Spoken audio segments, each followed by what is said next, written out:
नमस्कार, स्वागत है आप सभी का डीडी न्यूज में। आपके साथ मैं हूं संध्या शर्मा। आइए बुलेटिन की शुरुआत करें हेडलाइंस के साथ। देश भर के 47 शहरों में 16वें रोजगार मेले का आयोजन आज। प्रधानमंत्री वीडियो कॉन्फ्रेंसिंग के जरिए करेंगे उद्घाटन। 51,000 से ज्यादा युवाओं को देंगे नियुक्ति पत्र।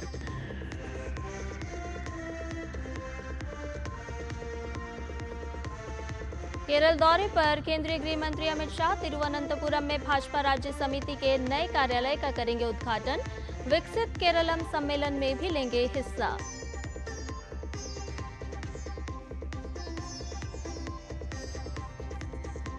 अहमदाबाद एयर इंडिया विमान हादसे की प्रारंभिक जांच रिपोर्ट में चौंकाने वाला खुलासा।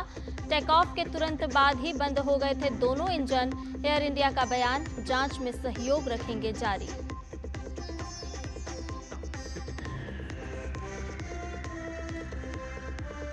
मराठा मिलिट्री लैंडस्केप्स यूनेस्को की विश्व धरोहर सूची में शामिल। प्रधानमंत्री नरेंद्र मोदी ने बताया गर्व का पल। लोगों से मराठा साम्राज्य के समृद्ध इतिहास के बारे में जानने का किया आह्वान।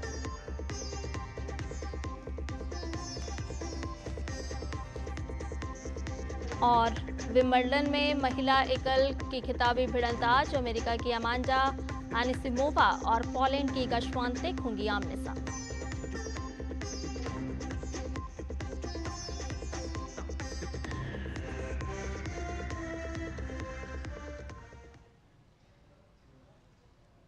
और आइए सभी खबरों को जान लेते हैं विस्तार से।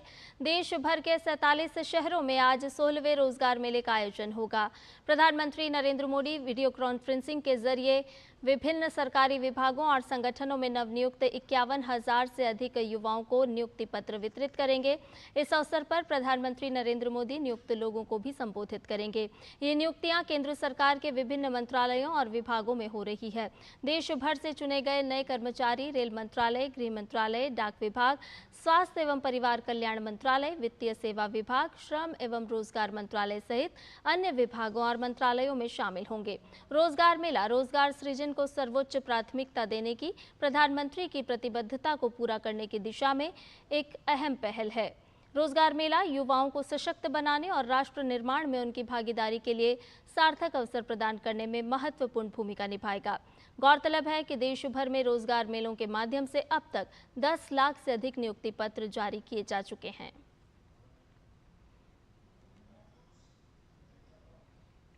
केरल के दौरे पर केंद्रीय गृह मंत्री अमित शाह आज कई अहम राजनीतिक और सांस्कृतिक कार्यक्रमों में हिस्सा लेंगे। अमित शाह तिरुवनंतपुरम में भाजपा कार्यालय का उद्घाटन करेंगे। इस मौके पर पार्टी के वरिष्ठ नेता और कार्यकर्ता भी मौजूद रहेंगे। इसके अलावा गृह मंत्री पुथारिकंदम मैदान में विकसित केरलम सम्मेलन को संबोधित करेंगे। इस सम्मेलन को भाजपा की एक बड़ी पहल के रूप में देखा जा रहा है। इसका लक्ष्य दक्षिणी राज्य में पार्टी का विस्तार करना है। अमित शाह शाम को कन्नूर जाएंगे, जहां वो तालीपरंबा स्थित प्रसिद्ध श्री राजराजेश्वर मंदिर में पूजा अर्चना करेंगे। और अहमदाबाद में बीती 12 जून को हुए एयर इंडिया के विमान हादसे को लेकर भारतीय विमान दुर्घटना जांच ब्यूरो ने अपनी प्रारंभिक रिपोर्ट जारी कर दी है। रिपोर्ट में कई चौंकाने वाले तथ्य सामने आए हैं। रिपोर्ट में दुर्घटना का सबसे बड़ा कारण विमान के दोनों इंजनों में फ्यूल की सप्लाई बंद होना बताया गया है। रिपोर्ट में कहा गया है कि विमान के दोनों engine fuel cut off switch run से कट ऑफ हो गए। इस कारण टेक ऑफ के चंद सेकंड बाद ही विमान के इंजन बंद हो गए। रिपोर्ट के अनुसार दोनों इंजन में रिलाइट की प्रक्रिया शुरू हुई। इंजन 1 कुछ हद तक रिकवर करने लगा, लेकिन इंजन 2 पूरी तरह से स्पीड रिकवर नहीं कर पाया। इसके अलावा कॉकपिट में पायलटों के बीच संवाद के विश्लेषण से ये भी पता चला है कि फ्यूल कट ऑफ किसी ने जानबूझकर नहीं किया था। रिपोर्ट के मुताबिक विमान के ऑटोमेटिक सिस्टम ने आपात परिस्थितियों को देखते हुए स्वतः सहायता करने की कोशिश की।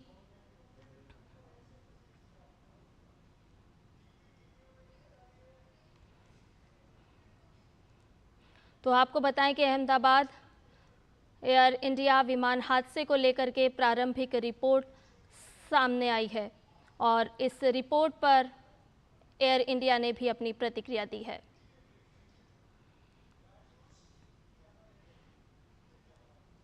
समाचार में फिलहाल रुकने एक छोटे से ब्रेक के लिए जल्द हाजिर होंगे।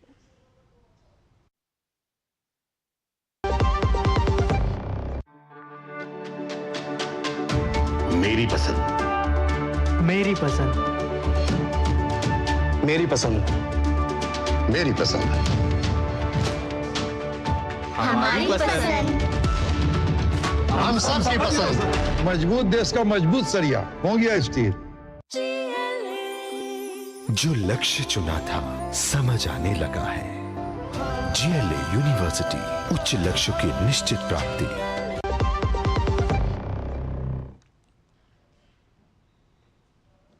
और ब्रेक के बाद समाचार में आपका एक बार फिर से स्वागत है। आपको बताएं कि एयर इंडिया ने जो अहमदाबाद विमान हादसे पर रिपोर्ट आई है उस पर अपनी प्रतिक्रिया दी है। रिपोर्ट मिलने की पुष्टि करते हुए एयर इंडिया ने बयान जारी कर कहा है कि वो जांच एजेंसियों का पूरा सहयोग कर रही है। एयर इंडिया ने सोशल मीडिया प्लेटफॉर्म X पर अपने बयान में कहा कि एयर इंडिया AI 171 दुर्घटना से प्रभावित परिवारों और अन्य लोगों के साथ एकजुटता से खड़ी है। हम इस क्षति पर शोक व्यक्त करते हैं और इस कठिन समय में सहायता प्रदान करने के लिए पूरी तरह प्रतिबद्ध हैं। हमें विमान दुर्घटना जांच ब्यूरो यानी कि AAIB द्वारा आज जारी प्रारंभिक रिपोर्ट प्राप्त होने की सूचना है। एयर इंडिया नियामकों सहित हितधारकों के साथ मिलकर काम कर रही है। हम AAIB और अन्य प्राधिकारियों के साथ उनकी जांच में पूर्ण सहयोग जारी रखेंगे।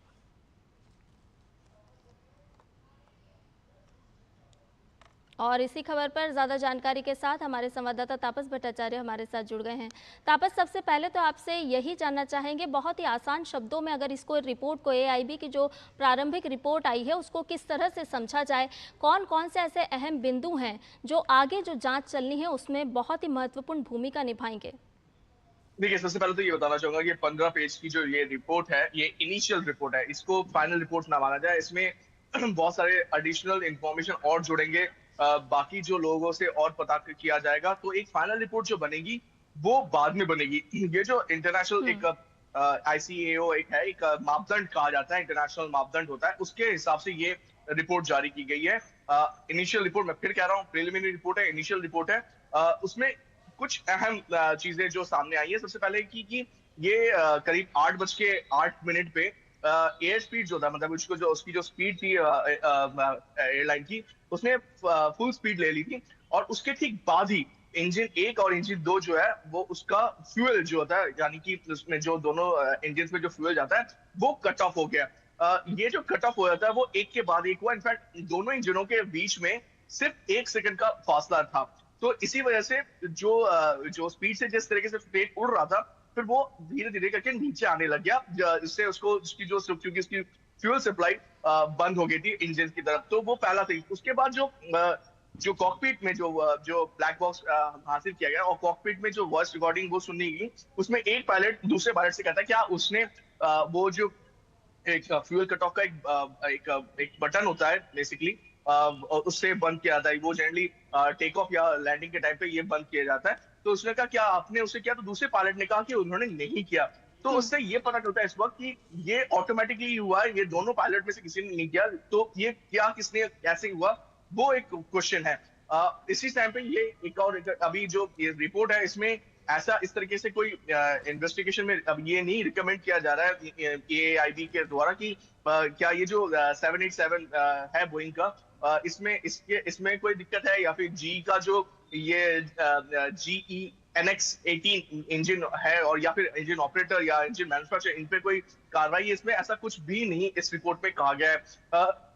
कह रहे हैं कि जो AIB का जो इसमें इन्होंने कहा है कि ये अभी प्रिलिमिनरी रिपोर्ट है और ये इसको रिव्यू करेंगे और एडिशनल एविडेंस, रिकॉर्ड्स और इंफॉर्मेशन भी लेंगे बाकी और स्टेक होल्डर से, यानी GE से लेंगे, शायद हनीवेल से ले, शायद ये आपके एयर इंडिया से ले, और ये सब लोगों ने अपनी अपनी प्रतिक्रिया अभी तक दे दी। आपने अभी स्टोरी में कहा कि इन्होंने प्रतिक्रिया दी है और ये सब चीजें अभी डिटेल रिपोर्ट आना बाकी है। लेकिन जो अहम बात जो निकल के आ रही है कि वो जो स्विच है जिससे दोनों इंजनों के बीच में जो फ्यूल आता है वो कैसे ये रुका, वो कहां से वो शट डाउन हुआ, क्योंकि उसी के चलते जो स्पीड थी ऊपर जाने की वो खत्म हो गई। दोनों इंजनों में फ्यूल नहीं पहुंचा और उससे वो जो चूंकि एक के बाद एक दोनों इंजन एक तरह से बंद हो गई, तो प्लेन क्रैश हो गया।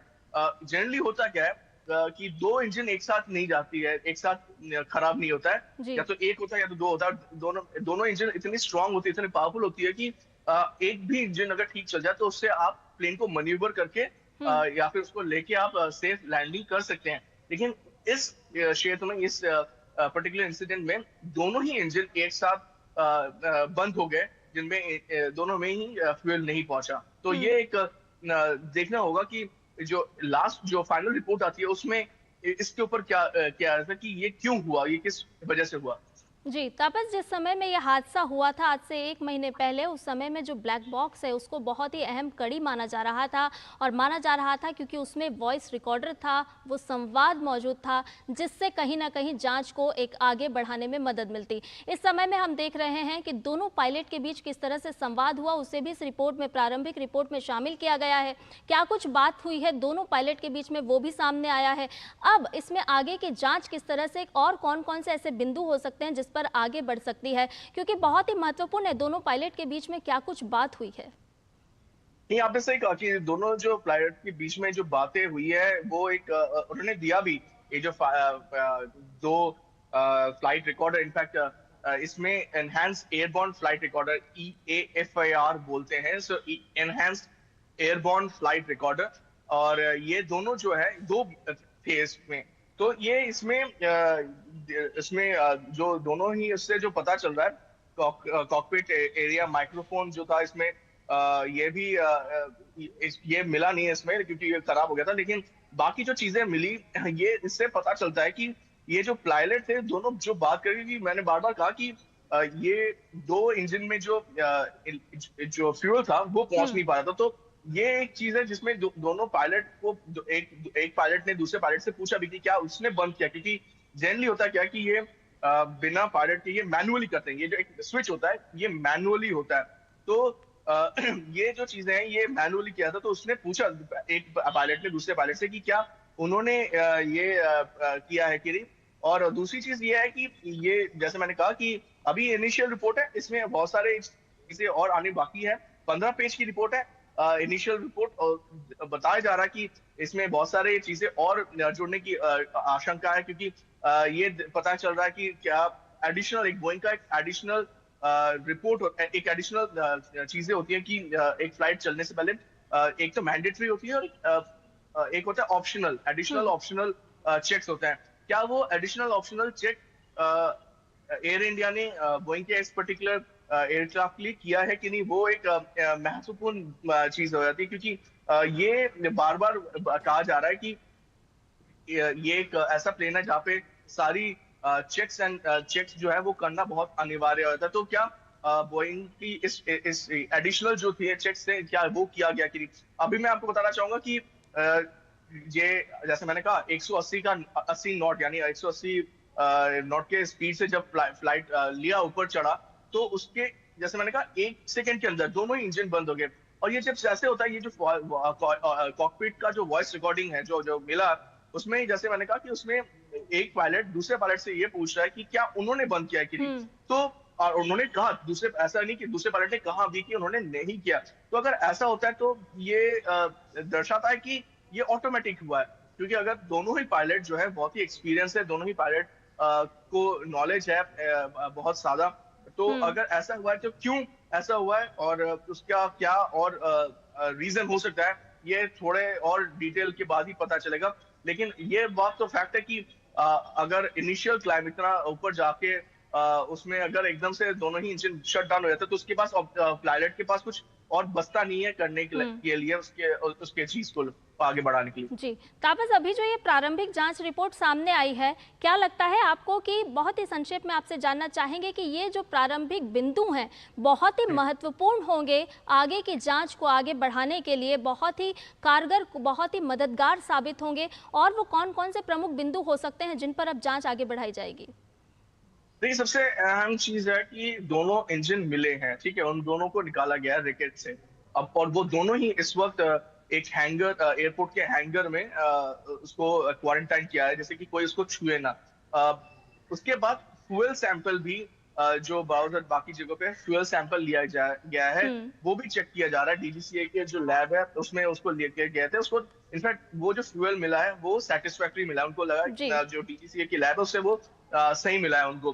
तो अभी इंटरेस्टिंग चीज जो है ये इसमें देखना दिलचस्प होगा, ये जो इंजन के जो अवशेष मिले हैं, ये इंजन के अवशेष उसमें कुछ निकल के आता है कि नहीं। जी बिल्कुल बिल्कुल तापस, अभी बहुत और भी महत्वपूर्ण बिंदु सामने आएंगे। ये प्रारंभिक रिपोर्ट है, बहुत कुछ कह रही है, हालांकि आगे देखना होगा कि ये जो जांच अब जिस दिशा में आगे बढ़ेगी तो और भी क्या कुछ नतीजे सामने निकल करके आएंगे और सही कारण पता चलेगा। बहुत बहुत शुक्रिया तापस तमाम जानकारी हमसे और हमारे दर्शकों से साझा करने के लिए।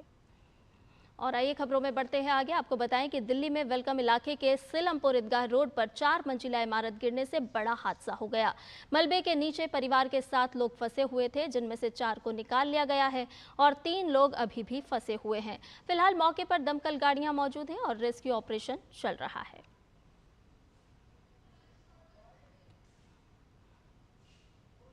मैं सो रहा था, मुझे ऐसा लगा जैसे अचानक से भूकंप सा आता नहीं, लेकिन बहुत तगड़ा सा महसूस हुआ मुझे भूकंप। मैं समझा भूकंप है, मैंने उठ करके बाहर देखा तो जब छज्जे के इधर को देखा तो ये मकान गिरा पड़ा था। मैं समझा सामने वाला गिरा, थोड़ा सा बाहर। फिर मैं नीचे को आया तो हमारा भी यहाँ से खुला हुआ था। तो इमारत गिरी है, लेकिन महसूस हुआ जैसे भूकंप का झटका हो। अभी हम आपको एक बाइट भी सुनवा रहे थे और ताज़ा अपडेट के साथ हमारे सहयोगी संवाददाता मुकेश शुक्ला हमारे साथ जुड़ गए हैं। मुकेश, आपसे ही जानना चाहेंगे, वेलकम इलाके के सिलमपुर ईदगाह रोड पर जो ये हादसा हुआ है, किस तरह का ये इलाका है? घनी आबादी वाला है? किस तरह का ये इलाका, और जो इमारत ढही है वो क्या कमज़ोर थी? किस वजह से ये हादसा हुआ है? बिल्कुल एक संक्रिय इलाका है। यहाँ छोटे छोटे प्लॉट्स हैं, यानी 30 गज के, 25 गज के, 35 गज के, और ये तकरीबन 35 गज का जो प्लॉट था जिस पे ये 4 मंजिला इमारत बनी थी। यानी ये अंदाज़ा लगाया जा रहा है कि हर एक फ्लोर पे एक कमरा और एक छोटा सा हॉल हो सकता है। तो इसमें अभी तक जो रेस्क्यू की लिस्ट आई हमारे पास, 7 लोगों को निकाला जा चुका है और एक इसमें बच्चा भी शामिल है, यानी 3 मेल 3 फीमेल जो एडल्ट हैं, और एक बच्चा जो 14 महीने का है जिसका नाम अहमद है, और इनको भी नज़दीक के अस्पतालों में इलाज के लिए भेजा जा रखा है। और पुलिस अभी भी यहाँ रेस्क्यू ऑपरेशन कर रही है। उम्मीद ऐसी है कि कुछ लोगों के और दबे होने की भी आशंका जताई जा रही है। यानी जो पहले आंकड़ा 7-8 लोगों का था वो बढ़ के 12 के आसपास पहुंचा हुआ है। अभी डीसीपी, एडिशनल डीसीपी जो वहां पर संदीप लामा जी, उनसे मेरी बात हुई तो उन्होंने बोला कि रेस्क्यू ऑपरेशन, क्योंकि संकरी गलियां हैं संध्या, और आप देखेंगे वहां जाने के लिए काफ़ी दिक्कतें हो रही हैं। जो भी रेस्क्यू का इक्विपमेंट है वो घुसाने में दिक्कत हो रही है। छोटी छोटी गलियां होती हैं, एक दीवार के साथ दूसरी दीवार लगी होती है। और बीते 2-3 दिन से दिल्ली में आप देखिए सूरत हाल, बारिश जो हो रही है लगातार, इस बारिश की वजह से भी ऐसी जो कमज़ोर बिल्डिंगें होती हैं वो थोड़ी सी उनकी स्थिति खराब हो जाती है। और 2 दिन पहले एक भूकंप का झटका भी दिल्ली ने महसूस किया था, तो कमोबेश इसका भी इफेक्ट हो सकता है, जो बाद में रिएक्ट करता है। शुरू में ओनर या उनके मालिक उस पर ध्यान नहीं देते हैं, हल्की फुल्की रिपेयरिंग सोच करके छोड़ देते हैं। लेकिन जैसा उन्होंने बताया कि जब ये सुबह के वक्त बिल्डिंग भरभरा के गिरी तो लोगों को समझ में नहीं आया कि ये क्या हो रहा है। तस्वीरें देखिए, मलबों का पूरा ढेर वहाँ पर लग गया है। FIR, NDRF की टीम है वहाँ पर, दिल्ली फायर सर्विस की टीम है, दिल्ली पुलिस की टीम है, और जो रेस्क्यू ऑपरेशंस के लोग हैं वो वहाँ पर लगाए गए हैं। मेडिकल्स की टीम है, डॉक्टर्स की टीम वहाँ पहुँची हुई है, क्योंकि जो लोग वहाँ से निकल रहे हैं उनको तुरंत अस्पताल पहुँचाया जा रहा है और उनका ट्रीटमेंट भी हो सके, साथ साथ ये भी ध्यान में रखा जा रहा है। तो अभी कैजुअलिटी की तो कोई वो नहीं आई है ऐसी सूचना, लेकिन जो लोग जख्मी हैं अभी उन्हें अस्पताल फिलहाल के लिए शिफ्ट कर दिया गया है। जी बहुत शुक्रिया मुकेश तमाम जानकारी हमसे साझा करने के लिए। और खबरों में बढ़ते हैं आगे। आपको बताएं कि भारत के स्टार भाला फेंक खिलाड़ी नीरज चोपड़ा देश के उभरते एथलीटों को प्रोत्साहित करने वाले एक कार्यक्रम में शामिल होने के लिए हरियाणा के गुरुग्राम में थे। इस कार्यक्रम में उन्होंने डीडी न्यूज संवाददाता नारायण सिंह से खास बातचीत की और कहा कि हाल ही में बेंगलुरु में आयोजित नीरज चोपड़ा क्लासिक में भारी संख्या में लोगों की उपस्थिति देखकर बहुत खुशी हुई है। One of the finest athlete India has ever produced, Neeraj Chopra. हर मंच पर उन्होंने मेडल जीता है और देश का नाम रोशन किया है। नीरज, आपका स्वागत है डीडी में।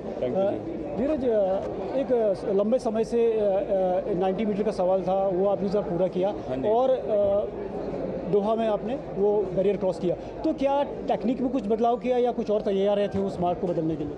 नहीं, वो तो काफ़ी टाइम से लग रहा था कि 90 मीटर क्रॉस हो सकता है, बस उस मोमेंट का इंतज़ार था कि बॉडी सही फील कर रही है और हमको वेदर कंडीशन अच्छे मिले। तो दोहा में काफ़ी अच्छी कंडीशन थी और प्लस ट्रेनिंग भी कोच के साथ बहुत अच्छी हुई थी, तो सब कुछ लाइन में था, तो बहुत अच्छा गया। और बात करें, भारत एक ऐसा देश है जहाँ क्रिकेट की बड़ी तगड़ी फॉलोइंग है, क्रिकेटर्स को वर्शिप किया जाता है, लेकिन आप एक ऐसे खिलाड़ी हैं क्रिकेट के इतर क्रिकेट नहीं खेलते हैं, लेकिन आपकी फॉलोइंग वैसी है क्रिकेटर जैसी, तो इस चीज़ को कैसे देखते हैं आप? नहीं, बहुत अच्छा लगा जी, खासकर जब हम इवेंट के बारे में सोच रहे थे, इंडिया में जेवलिन का इवेंट, तो वहाँ पे जो सपोर्ट रही है वो बहुत अच्छी थी, लोगों ने काफ़ी सपोर्ट किया। और बिल्कुल अच्छी बात है कि हमारा क्रिकेट इतना ऊपर है, और हमको कोशिश करनी है कि बाकी स्पोर्ट को कैसे सपोर्ट कर सकते हैं और वो भी उस लेवल पे जा सकते हैं, तो हमारे लोगों को वो अब कोशिश करनी चाहिए। नए खिलाड़ियों को काफ़ी इनिशिएटिव करके उनको प्रोत्साहन किया जा रहा है, तो इस इनिशिएटिव को कैसे देखते हैं आप? नहीं, ये बहुत अच्छा लगा। अंडर आर्मर टीम का थैंक यू करता हूँ मैं, क्योंकि मैं तो टोक्यो के बाद जुड़ गया था अंडर आर्मर टीम से, लेकिन आज बाकी नए टैलेंट को और एथलीट्स को बहुत ज़्यादा सपोर्ट मिल रहा है, तो वो देख के बहुत ज़्यादा खुशी हो रही है, क्योंकि बहुत ही कम लोगों का टैलेंट पहचाना जाता है। तो मैं खुश हूँ कि अंडर आर्मर टीम ने उनका टैलेंट पहचाना और उनको सपोर्ट किया। जी बिल्कुल, नीरज चोपड़ा एक प्रेरक के रूप में काम करते हैं युवा पीढ़ी के लिए, नए एथलीट्स के लिए, नए जनरेशन के खिलाड़ियों के लिए, और उनका यही प्रयास रहता है कि आने वाले जो नए खिलाड़ी हैं उनको हमेशा से सुविधाएं मिलें, और इसी कड़ी में ये एक प्रयास था। कैमरा पर्सन सनी कालरा के साथ नारायण सिंह, डीडी न्यूज़, गुरुग्राम। और विश्व नंबर 1 टेनिस खिलाड़ी यानिक सिनर ने शुक्रवार को महान नोवाक जोकोविच को हराकर विंबलडन फाइनल में जगह बनाई। वो अब अपने प्रतिद्वंद्वी कार्लोस अलखराज के खिलाफ फाइनल में भिड़ेंगे। सिनर ने सर्बियाई खिलाड़ी को सीधे सेटों में 6-3, 6-3, 6-4 से शिकस्त दी। नोवाक जोकोविच शुरुआत में लय में दिखाई दे रहे थे, लेकिन सिनर ने शानदार तरीके से वापसी की। जोकोविच उन्हें अधिक समय तक नहीं रोक पाए। भारत और इंग्लैंड के बीच लंदन के लॉर्ड्स स्टेडियम में तीसरे टेस्ट मैच का आज तीसरा दिन है। दूसरे दिन का खेल खत्म होने तक भारत ने 3 विकेट गंवाकर 145 रन बना लिए हैं। पहली पारी में टीम इंडिया को पहला झटका यशस्वी जायसवाल के रूप में लगा, वहीं करुण नायर 40 रन और शुभमन गिल 16 रन पर आउट हो गए। केएल राहुल और ऋषभ पंत आज 145 रन के आगे खेलेंगे। इससे पहले जसप्रीत बुमराह ने इंग्लैंड टीम पर कहर बरपाया और पारी में 5 विकेट झटके। उन्होंने इस सीरीज में दूसरी और करियर में 15वीं बार पारी में 5 विकेट झटके हैं।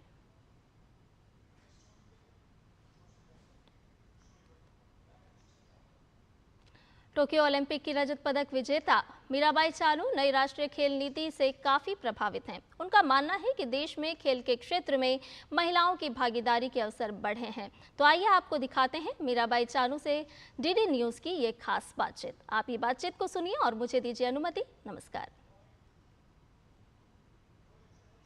देश में खेल को विभिन्न स्तर पर मजबूती दी जा रही है, और इस वक्त हमारे साथ भारोत्तोलक और टोक्यो ओलंपिक की सिल्वर मेडलिस्ट मीराबाई चानू हैं। मीरा, कैसे देखती हैं देश में स्पोर्ट्स का एक कल्चर जो बदला है लीग के माध्यम से, उसको किस तरह से देखती हैं? बहुत अच्छा है ये सिस्टम लगाया है कि सिर्फ वुमेंस के ही कंपटीशन लगाना, ये हमारे लिए बहुत बड़ी बात होती है, क्योंकि यंग बच्चे और जब हम शुरू करते थे तो उसी टाइम में बहुत डिफ़िकल्ट होती थी कि कंपटीशन जाते हैं तो कभी मेडल नहीं ले पाती और एज के हिसाब से वो नीचे रह जाते हैं ऐसा ना। तो अभी मुझे काफ़ी अच्छा हुआ है कि ये अस्मिता लीग से ही जो आने वाली यंग जनरेशन सिर्फ वुमेन को ही आगे जाने का ये मौका मिल रही है, और उनसे पता चलेगा कि वेट लिफ्टिंग में जाने के बाद क्या क्या होगा, कैसे करेगा, है ना। तो उनके रास्ता दिखा रही है। हाल ही में भी नई स्पोर्ट्स पॉलिसी आई है, तो उसको किस तरह से देखती हैं, और इसका जो बदलाव होगा वो किस तरह से महसूस करती हैं? ग्रास रूट लेवल पे किस तरह का बदलाव, चेंजेस देखती हैं? काफ़ी अब स्पोर्ट्स में आप लोगों ने देखा होगा काफ़ी अच्छा भी हुआ है।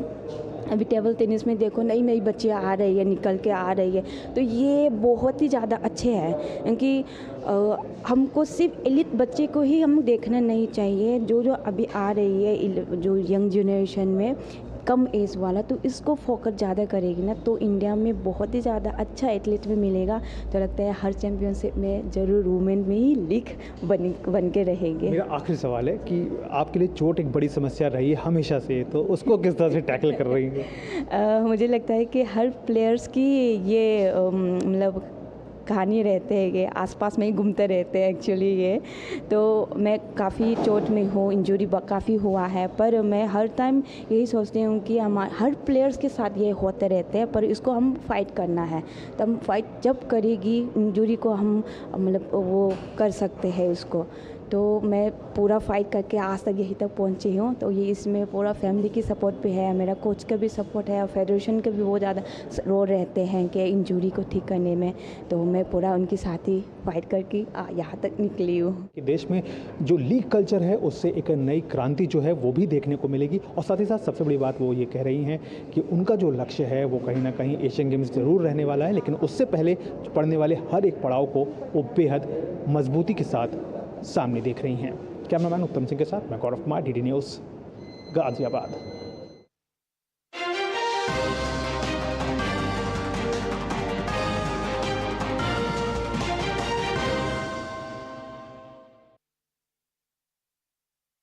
जिंदगी एक गणित है और भविष्य एक कैलकुलेशन। आपके चारों तरफ तैरती हुई खबरें एक मकड़ जाल की तरह है। देखते तो हम बहुत कुछ हैं, लेकिन सच